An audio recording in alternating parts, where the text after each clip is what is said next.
출애굽기, 성경의 두 번째 책인데요. 창세기 끝에서 아브라함의 손자 야곱이 70명이나 되는 그의 가족을 이끌고 이집트로 내려갔던 내용에서 이어집니다.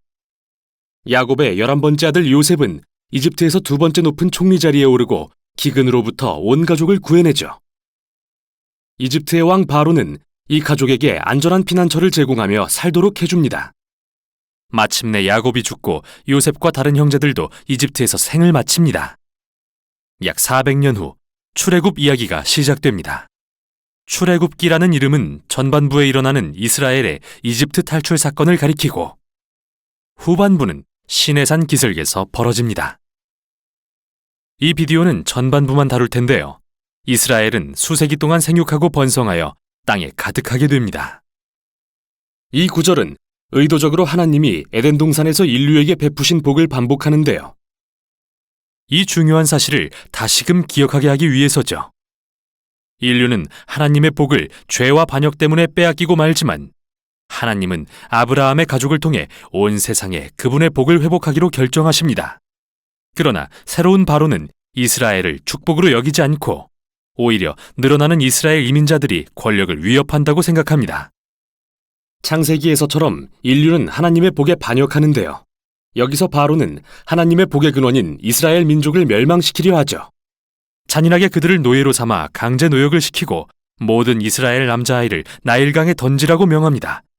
바로는 지금까지 성경에 나온 인물 중 최악인데요. 그의 왕국은 하나님께 반역한 인류의 전형을 보여줍니다. 바로는 자신의 유익을 따라 선악을 재정의하고 심지어 죄 없는 아이들을 죽이는 일조차 선으로 여겼습니다.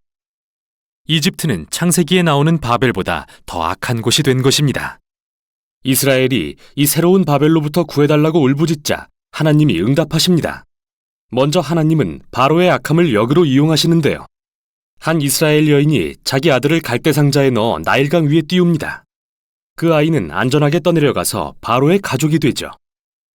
모세라고 이름 붙여진 아이는 자라서 마침내 하나님이 바로의 악을 심판하시는 도구로 쓰임받게 됩니다. 유명한 장면인데요. 타는 떨기나무 가운데서 하나님이 모세에게 명하시길 바로에게 이스라엘을 보내라고 명령하라 하십니다.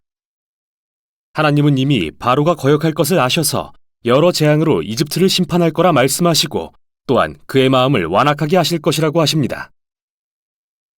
이제 우리는 다음 주요 사건인 하나님과 바로의 대결로 넘어갑니다. 그런데 바로의 마음을 완악하게 하실 것이라는 말은 무슨 뜻일까요? 이 부분을 자세히 순서대로 살펴보는 건 매우 중요한데요.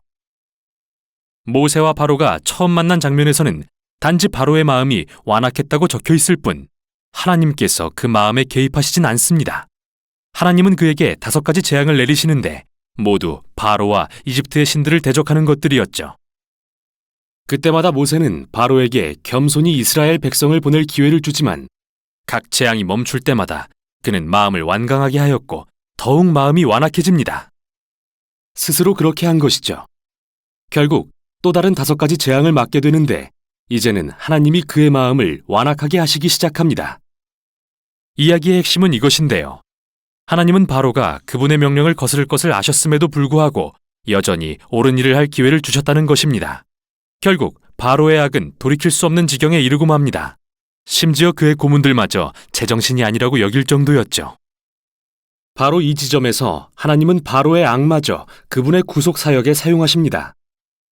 바로는 자기 꾀에 넘어가 자멸에 이르게 하시고 그의 백성은 구원해 주십니다. 마지막 재앙이 이르고 6월절 밤이 깊어옵니다.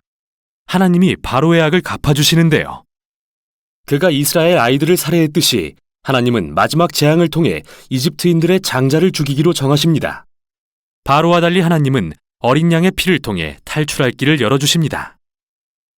여기서 이야기는 멈추고 이스라엘의 절기인 6월절이 자세히 소개됩니다.